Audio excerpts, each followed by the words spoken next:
Hello everyone, welcome back to Saksham family. आज का जो वीडियो रहेगा हमारा, इसमें बात करेंगे सक्षम प्रैक्टिस सेट 842 को। तो पहले क्वेश्चन से हम स्टार्ट करेंगे। पहला क्वेश्चन था आपके पास कि ऐसा कौन सा नेटवर्क होता है जिसमें आपके पास जो है वायरिंग की आवश्यकता जिसमें ज़्यादा होती है ना, सबसे अधिक वायरिंग की जिसमें आपको आवश्यकता होती है। तो देखिए, हमारे पास कुछ नेटवर्क टोपोलॉजीज़ होती हैं जिसमें आप क्या कर सकते हैं, किसी एक नोड को किसी दूसरे नोड के साथ, यानी कंप्यूटर को किसी दूसरे कंप्यूटर के साथ अगर अटैच करना है तो उसके लिए हमारे पास कुछ नेटवर्क टोपोलॉजीज़ होती हैं। और वो नेटवर्क टोपोलॉजीज़ जो होती हैं वो यही होती हैं: स्टार, मैश, बस, रिंग, ये इस टाइप की टोपोलॉजीज़ होती हैं। अब यहाँ पे आपसे पूछा ये है कि यार इसमें सबसे अधिक जो है वायरिंग किस में की जाती है। तो देखिए, अगर आप ऐसे भी समझेंगे तो मैश का मतलब क्या होता है। मैश का मतलब एक टाइप से आप समझ सकते हैं जहाँ पे आपके पास हौच पौच से ज़्यादा हो जाता है, बोलते हैं ना, ये मैश हो चुका है, अच्छे से मिल चुका है। तो यहाँ पे जो ये होता है कंप्यूटर नेटवर्क में, ये मैश इसको बोला जाता है। इस मैश में क्या होता है, बेसिकली जैसे आपके पास एक टर्मिनल ये है, मान लो एक कंप्यूटर ये है, एक आपके पास ये है, एक आपके पास ये है और एक आपके पास कुछ ये है। तो यहाँ पे क्या होने वाला, ये वाला इसके साथ भी अटैच होगा कुछ इस टाइप से, ये कहीं आपका इसके साथ भी अटैच हो रहा है, ये आपका इसके साथ भी कुछ अटैच हो रहा है, ये आपका कुछ इसके साथ भी अटैच हो रहा है, ये इसके साथ भी अटैच हो रहा है, ये कुछ ऐसा अटैच हो रहा है। यानी ये एक दूसरे के साथ यहाँ पे क्या होते हैं, अटैच होते हैं, इसलिए इसको क्या बोला जाता है, मैश बोला जाता है। और ऐसे जो हमारे पास टोपोलॉजीज़ होती हैं, इसमें हम ज़्यादा से ज़्यादा वायरिंग का यूज़ करते हैं। और बेसी बात है यार, इसको इसके साथ भी जोड़ना है, इसके साथ भी जोड़ना है, इसके साथ भी जोड़ना है, तो वायर की ज़्यादा ज़रूरत तो पड़ने वाली है, सीधी सी बात है। इसी टाइप से हमारे पास क्या होता है, स्टार टोपोलॉजी होती है। अब स्टार टोपोलॉजी में क्या होती है, स्टार में कुछ ये होता है, आपके पास एक नोड ये है, एक आपके पास नोड ये है, एक आपके पास ये है और कुछ आपके पास ये है। तो ये स्टार की फॉर्म में होगा, ये इसके साथ कनेक्ट होगा, ये इसके साथ कनेक्ट होगा, ये इसके साथ कनेक्ट होगा, ये इसके साथ कनेक्ट होगा। ठीक, थोड़ा सा स्टार अच्छा से नहीं बना है तो आप इसको थोड़ा देख लीजिएगा। तो कहने का मतलब मेरा सिंपल है। सिंपल मतलब ये है कि यार हमें क्या करना है, एक नोड को दूसरे नोड के साथ जोड़ना है या एक कंप्यूटर को दूसरे कंप्यूटर के साथ हमें अटैच करना है। तो उसके लिए हमारे पास डिफरेंट नेटवर्किंग सिस्टम है। अब इसके कुछ फ़ायदे हैं, कुछ नुकसान हैं। तो वो फ़ायदे नुकसान अभी हम देखेंगे नहीं, बस हम केवल इतना जानेंगे चीज़ होती क्या है। इसी टाइप से मेरे पास क्या होता है, बस वाला भी होता है। तो बस वाले में क्या होता है, आपके पास एक सिंगल वायर होती है कुछ ऐसे इस टाइप से। और इसमें क्या होता है, आपके पास डिफरेंट डिफरेंट जगह से आपके पास ये नोड जुड़े हुए होते हैं। जैसे एक यहाँ पे हो गया, एक आपके पास यहाँ पे हो गया और एक कुछ यहाँ पे हो गया। ठीक है, तो इसके कुछ फ़ायदे होते, कुछ नुकसान होते। जैसे कि मैंने आपको बताया कि मान लो अगर यहाँ पे अगर कुछ प्रॉब्लम आ गया इस वाले में, अगर इस वाले में कोई प्रॉब्लम है तो ये वाला आपका बिल्कुल ठीक चलता रहेगा और ये वाला भी आपका ठीक चलता रहेगा। तो ये है कुछ आपके पास नेटवर्क टोपोलॉजीज। तो इस नेटवर्क टोपोलॉजी से भी अक्सर एग्जाम में क्वेश्चन पूछे जाते हैं, तो आप इसको पढ़ लेना। अभी हम केवल मैश के बारे में जान रहे थे, तो मैश के बारे में आपको जानना है। इस टाइप से जो है मैश टेक्नोलॉजी होती है और इसमें भैया आपके पास जो है वायर ज़्यादा होंगे। क्यों होंगे, क्योंकि इसको एक दूसरे के साथ अटैच करना होता है, इसलिए। इतनी बात शायद सभी को क्लियर होनी चाहिए। बाकी देखिए, जैसे जैसे चीज़ें बढ़ेंगी आगे, वैसे वैसे हम इनके बारे में भी जानते रहेंगे। उसके बाद हम बारे में बात करेंगे 1964 में बेसिक कंप्यूटर की भाषा का विकास किसने किया था। देखिए, 1964 में जो हम बात करते हैं, ये आते हैं हमारे पास जॉन कैमी। ठीक, तो बस आपको ध्यान रखना है जॉन कैमी। और यहाँ पे जॉन कैमी जो थी, इन्होंने जो है बेसिक जो लैंग्वेज थी उसको ढूंढा था या बनाया था, आप इसको ऐसे भी समझ सकते हो। और बेसिक लैंग्वेज क्या होती है आपके पास, बेसिक बहुत सिंपल लैंग्वेज होती है, प्रोग्रामिंग लैंग्वेज है, बहुत सिंपल लैंग्वेज है। अच्छा, इसके बाद हमारे पास एक ये क्वेश्चन आता है, ग्रेस मूरी हॉपर। तो ये इन्होंने क्या किया था, जो कोबल लैंग्वेज है, पता होगा सभी को, कोबल लैंग्वेज जिसको हम वाणिज्यिक भाषा पे बोला जाता है। तो यहाँ पे ये कोबल लैंग्वेज किसने ढूंढी थी, तो इसमें आपका नाम जो आता है वो आता है मूरी हॉपर का। तो ये दो नाम जो है आपको ध्यान रखना है। इसके अलावा आप कमेंट बॉक्स में कमेंट करके ज़रूर बताएं कि जो निकोलस बर्थ है, एक ये वाला, और जिम क्लार्क ये वाला, ये दोनों के दोनों किस चीज़ के लिए फेमस हैं। अगर आप इसका आंसर सही देते हैं तो मैं आपका जो है कमेंट पिन भी कर दूंगा। आगे बढ़ते हैं, चलिए क्वेश्चन नंबर 88 की तरफ बढ़ते हैं। फाइल का फोल्डर को नाम देने के लिए किसका प्रयोग किया जाता है। देखिए, हमें क्या करना है, फोल्डर का नाम देना है, ठीक है ना। तो फोल्डर का नाम देने के लिए, फोल्डर का नाम देने का मतलब क्या हो गया आपका, ये रिनेम से मतलब है। अगर कभी क्वेश्चन पूछ लिया कि रिनेम को हम करना है अगर किसी फाइल को, तो किसका यूज़ करेंगे, तो हम F2 को यूज़ करेंगे। इसी टाइप से मेरे पास जो F1 होता है, इस F1 का काम क्या है आपका, हेल्प का। ठीक, अभी क्वेश्चन आ गया भैया F1 किसके लिए यूज़ किया जाता है, तो हेल्प के लिए यूज़ किया जाता है। इसी टाइप से हमारे पास एक F4 होता है, तो इससे हम शट डाउन कर सकते हैं। क्या कर सकते हैं, इससे शट डाउन किया जा सकता है, या फिर हम कह सकते हैं क्लोज करने के काम आता है। और इसी टाइप से अगर हम F3 के बारे में बात करते हैं, तो जो हमारा F3 होता है, ये हमारे पास सर्च करने के काम आता है। ठीक है, तो यहाँ पे दो चार चीज़ें थोड़ा सा ध्यान रखिएगा। इसी टाइप से जो F5 है वो मेरे पास रिफ्रेश करने के काम में आ जाता है। ठीक, तो मेरे पास जो फंक्शन की होती हैं वो 12 होती हैं, उनमें से जो है कुछ के जो काम है वो मैंने आप लोगों के सामने रख दी है। 89 की तरफ बढ़ेंगे और निम्न में से CPU का व्यापारिक नाम नहीं है। CPU central processing unit, it is your processor, है ना, प्रोसेसर ही तो है, सिंपल। तो अब आपको बताना है कि भैया इसमें जो प्रोसेसर है वो कौन सा नहीं है। जैसे अगर आपने नाम सुना होगा इंटेल का आपके पास क्या होता है, प्रोसेसर होता है।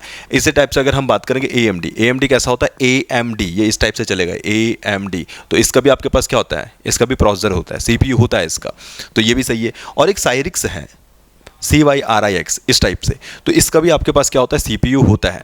आपके पास केवल डेल, ठीक है, ये अमेरिकन कंपनी है, ये इसका काम क्या है, आपके पास जो कंप्यूटर के पार्ट्स वगैरह होते हैं उनको बनाना, उनको रिपेयर करने का, इस टाइप के प्रोडक्ट ये बनाती है। तो अभी के लिए सिंपल, मतलब माइक्रो प्रोसेसर कौन बनाता है ये आपसे पूछा गया था, तो ये आपके पास ये 2-3 कंपनियां जो है ये माइक्रो प्रोसेसर बनाने का काम करती है। और क्वेश्चन यही था कि ये CPU का जो है व्यापारिक नाम नहीं है, तो डेल नहीं है, ठीक है। तो डेल क्योंकि ये कंप्यूटर के आपके पार्ट्स बनाएगा, रिपेयर करने का काम जो होगा वो डेल का होगा। बाकी ये जो 3 है ये आपका प्रोसेसर बनाने का काम करते हैं। और नेक्स्ट हमारे पास है 90 क्वेश्चन, बॉर्डर का प्रयोग किया जा सकता है। अब बॉर्डर कहाँ पे यूज़ करते हैं, बॉर्डर मतलब सभी समझते होंगे।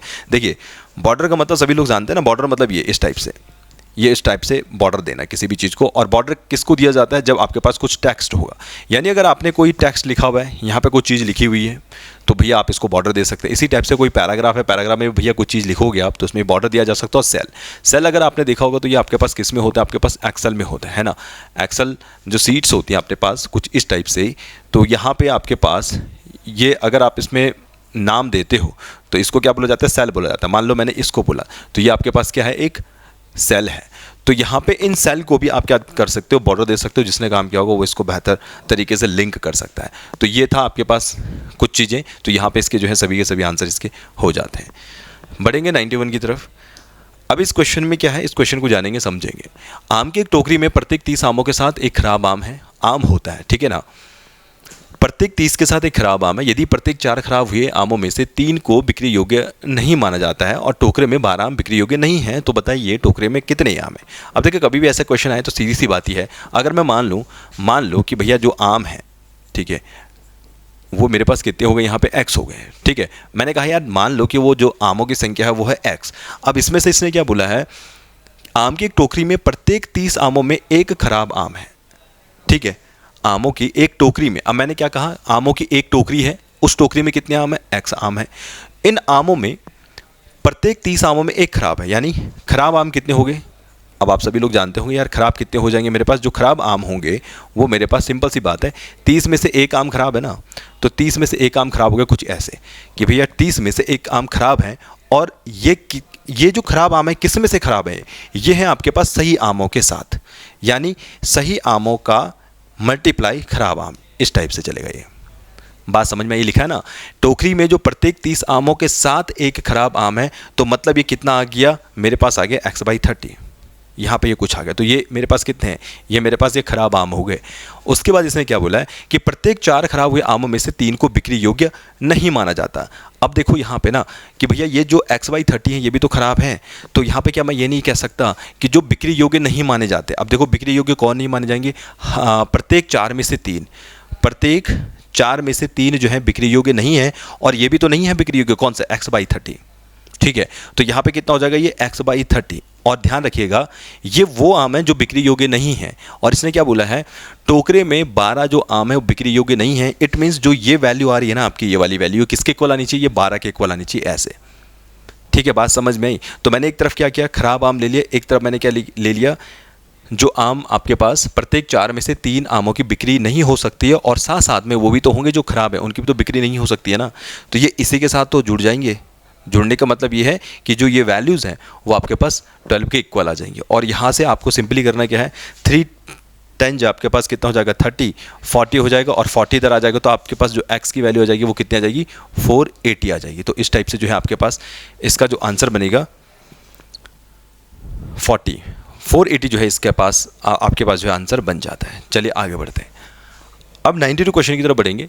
एक टोकरी में 12 दर्जन सेब है ना। अब टोकरी में कितने दर्जन सेब हैं, 12 दर्जन सेब है। अब एक दर्जन में होते हैं भाई 12, मतलब 12 होते ना, तो एक दर्जन में 12 होगी, तो अब आपके पास क्या बोल रहा है, ये 12 दर्जन सेब है एक टोकरी में, तो एक दर्जन में 12 हो गए, तो 12 दर्जन का मतलब कितना होगा, 12 × 12 यानी 144 हो गए, यानी टोटल कितना आ गया यहाँ पे, देखिए समझते रहना, कुछ चीज़ें ज़्यादा टफ नहीं है, मैं इसको और इजी से समझाने की कोशिश करता हूँ। देखो एक टोकरी में 12 दर्जन सेब हैं, तो एक दर्जन कितने का होता है भैया, जिसमें 12 आइटम होंगे यानी 12 सेब होंगे। अब 12 दर्जन है, इसका मतलब 12 × 12, सिंपल सी बात है। तो टोटल कितने हो गए उस टोकरी में, 144 सेब हो जाएंगे, सिंपल।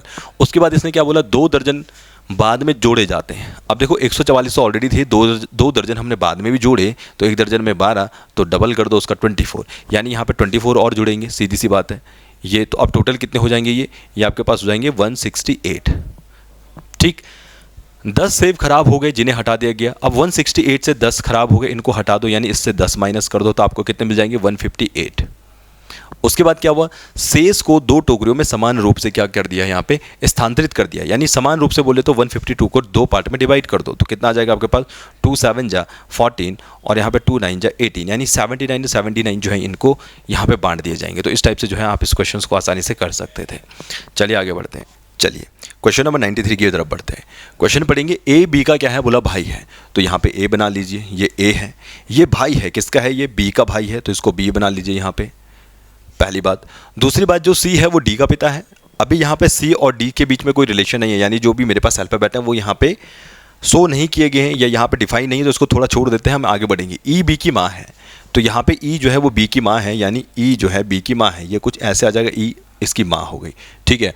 उसके बाद क्या बोल रहा है, ए और डी भाई हैं, यानी यहाँ पे आ जाएगा, और यहाँ पे ए और डी भाई हैं, तो भैया इसको भाई बना दो, तो मैंने यहाँ पे भाई भी बना दिया।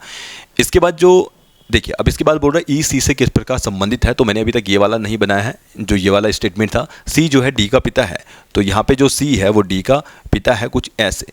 और इसने क्या बोला, ई सी से किस प्रकार संबंधित है, यानी जो ई है, ई का सी से संबंध पूछ रहा है, ई का सी से संबंध पूछ रहा है, यानी जो ई है वो सी का क्या लगने वाला है, ये आपको पूछा जा रहा है। अब देखिएगा, ये तीनों के तीनों आपस में क्या है, भाई बहन हैं, ठीक है। तो सी और ये आपस में क्या होंगे, हस्बैंड और वाइफ होंगे। अब इसने क्या बोला, जो ई है वो सी का क्या है, तो जो ई है वो सी का क्या लगने वाली है, ये पत्नी लगेगी। बात समझ में आ रही। देखिए अक्सर इसमें कन्फ्यूजन रहती है और गलतियां भी हो जाती है। जैसे ये वाला क्वेश्चन है ना, ई सी से किस प्रकार संबंध है, इसका मतलब ई का सी से क्या संबंध है, ई सी का क्या लगेगा, इस टाइप से आपको इस चीज़ समझनी है। तो इस टाइप से जो है पत्नी इसका आंसर आ जाएगा। आगे बढ़ेंगे, इस क्वेश्चन में ध्यान दीजिएगा।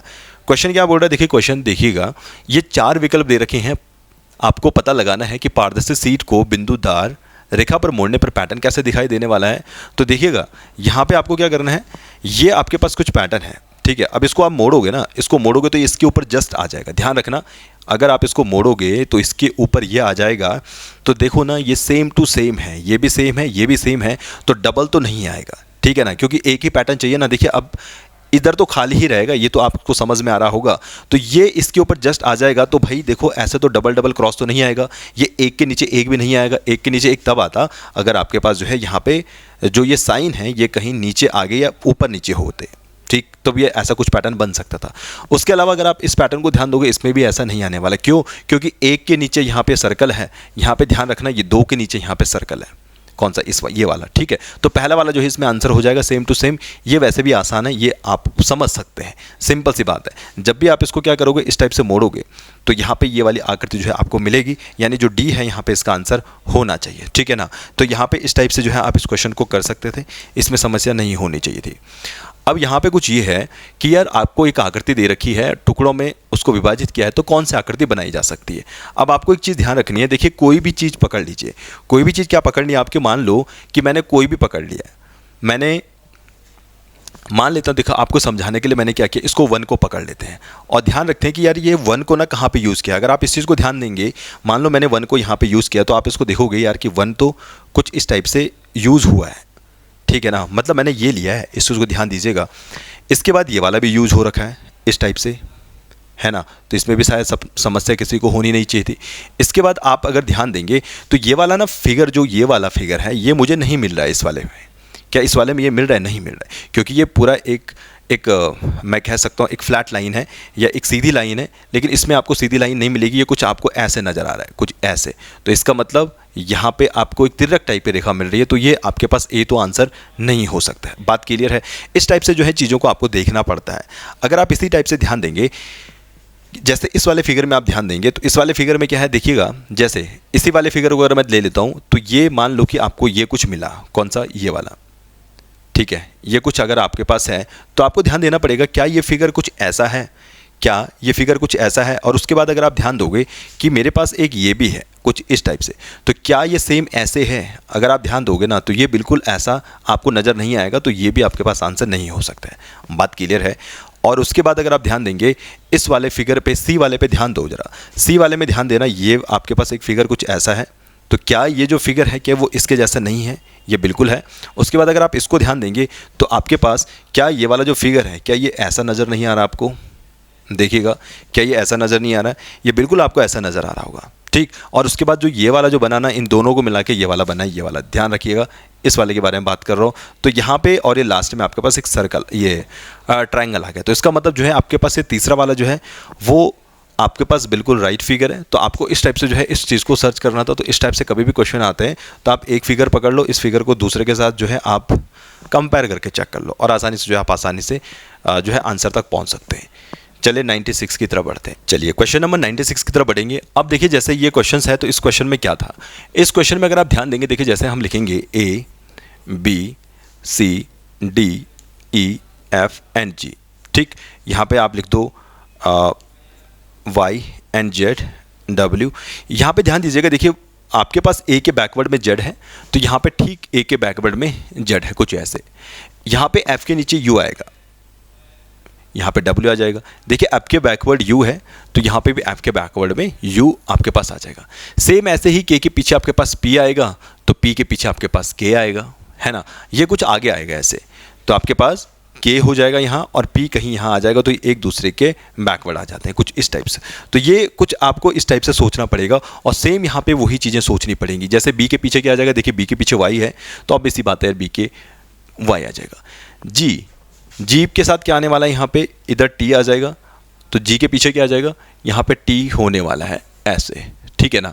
तो ये आपके पास मिलेगा। अब देखिए ये YU है, ये YX है, तो आपके पास जो D वाला ऑप्शन आ जाएगा वो सही आ जाएगा, क्योंकि यहाँ पे O आ जाएगा और यहाँ पे फिर आपके पास J आ जाएगा, ठीक। तो इस टाइप से जो है आपके पास ये वाला जो है आंसर बन जाता है। चलिए अब 97 क्वेश्चन की तरफ बढ़ेंगे, और इन क्वेश्चंस में आपको क्या करना है, आपको जहाँ पे ये चीज़ें नज़र आ रही A B C D E, यहाँ पे हमें ये साइन लगाने हैं और चेक करना है कि यार हमारे पास ये जो इक्वेशन है वो वेरीफाई हो पा रही है नहीं हो पा रही है। फॉर एग्जांपल अभी के लिए अगर मैं आपको बताऊं तो यहाँ पे आपको ये चेक करोगे ना आप सी वाला, तो सी में अगर आप चेक करेंगे, देखिए 16 मैंने लिखा यहाँ पे 16, उसके बाद यहाँ पे ए लिखा है, तो ए की जगह क्या लिखना पड़ेगा, आपको माइनस लिखना पड़ेगा। ध्यान रखना, ए की जगह माइनस लिखना पड़ेगा, फिर यहाँ पे माइनस लिखना पड़ेगा, फिर आपको डिवाइड लिखना पड़ेगा यहाँ पे, और फिर इक्वल लिखना पड़ेगा, और आपको आंसर मिलना चाहिए। जैसे यहाँ पे 16 - 2 हो चुका है, फिर -24 आ जाएगा, फिर आपके पास डिवाइड में आपको कितना मिलेगा, यहाँ पे 3 मिलेगा, और फिर आपको इक्वल मिलेगा 6। यानी इन सबको सॉल्व करके आपको 6 मिलना चाहिए, तो ये वेरीफाई हो जाता, नहीं मिल रहा तो वेरीफाई नहीं होगा। जैसे यहाँ पे आप क्या करोगे, 16 - 2 माइनस यहाँ पे इसको डिवाइड करोगे तो 3 8 24 इक्वल्स टू आपको मिलेगा 6। बात शायद सबको समझ में आनी चाहिए। 16 में से 2 माइनस करोगे तो 14 आ जाएगा, 14 - 8 इक्वल्स टू 6, और 6 इक्वल्स टू 6। यानी यहाँ पे जो ये वाला मेरे पास बनता है सी वाला, तो ये वेरीफाई हो चुका है। अगर आप इन सारे साइन को यहाँ पे पुट करते हो तो आपको जो है जो इक्वेशन है वो वेरीफाई होती है, और साथ साथ में जो है आपको आंसर भी मिल रहा है। बाकी अगर इनमें से अगर आप किसी को भी चेक करेंगे तो आपको कभी भी आंसर नहीं मिलने वाला है। तो इस टाइप से जो है आप इसको सॉल्व कर सकते थे। 98 की तरफ बढ़ेंगे। 98 क्या बोल रहा है, 98 में ध्यान दीजिएगा, यदि किसी सांकेतिक भाषा में इसको ये लिखा जाता है तो डांस को क्या लिखा जाएगा, तो पहले हमें इसको ही देखना पड़ेगा क्या बोल रहा है यहाँ पे। इसको ऐसा कुछ लिख दो, ये S हो गया, ये T हो गया, ये R हो गया, ये I है, ये K है, और नीचे हमारे पास हो गया Y, फिर उसके बाद हो गया Y, फिर उसके बाद V, फिर उसके बाद L और M, है ना। अगर आप ध्यान देंगे ना, K से अगर हम यहाँ आगे जाएंगे तो +2 करना पड़ेगा, K L और M। फिर I से हम यहाँ पे आएंगे तो आप ध्यान देंगे तो हमें +3 करना पड़ेगा, J K L। R से हम आगे की तरफ आएंगे तो हमें +4 करना पड़ेगा, S T U V। और फिर यहाँ पे आओगे तो आपको +5 करना पड़ेगा, और फिर यहाँ पे आओगे तो आपको +6 करना पड़ेगा। यानी पहले 2 फिर 3 फिर 4 5 फिर 6, इस टाइप से चलेगा। सेम हम यहाँ पे भी कुछ ऐसे करेंगे, जैसे E से आगे की तरफ आ जाओ, कितना 2 आगे आना है, तो F और G आ जाएगा सबसे पहली बात। अब ध्यान रखो, देखिए ये तो आंसर नहीं हो सकता है, तो अब आपको क्या करना है, अब आप एक काम कीजिए, अब आप सिंपली क्या कीजिए, देखिए JF, चलिए कोई नहीं, इसको आगे बढ़ाते हैं। यहाँ पे C से आगे आ जाइए तो D E और F, यानी 3 अल्फ़ाबेट हमें आगे आना पड़ेगा। उसी टाइप से हमें N से आगे आना पड़ेगा, O P Q R, तो यहाँ पे आ जाएगा आपके पास R, ठीक है। और फिर इसी टाइप से ए से आगे आ जाइए, हमें कितना 2 3, ठीक है, फिर 5, तो ए के बाद कितना आ जाएगा बी सी डी ई और एफ, यानी यहाँ पे आ जाएगा एफ, यानी F R F G, F R F G, ये वाला आपको पास आंसर बन रहा है एफ आर एफ जी। और आप सभी लोग जानते हैं डी के आगे भी अगर आप आओगे तो E F G H I जे, यानी यहाँ पे भी आपको सिंपली क्या करेंगे +6, अगर अल्फ़ाबेट आगे जाओगे तो आपको मिलेगा जे, तो आपके पास बी वाला यहाँ पे आंसर बन जाता है। ठीक है, उम्मीद करता हूँ ये बात आपको समझ में आई होगी। तो इस टाइप से जो है इसको सॉल्व करना था। 99 की तरफ बढ़ेंगे। क्वेश्चन क्या बोल रहा है, जैसे जैसे क्वेश्चन बोल रहा है आप उसकी अकॉर्डिंग जो है चलते रहिए।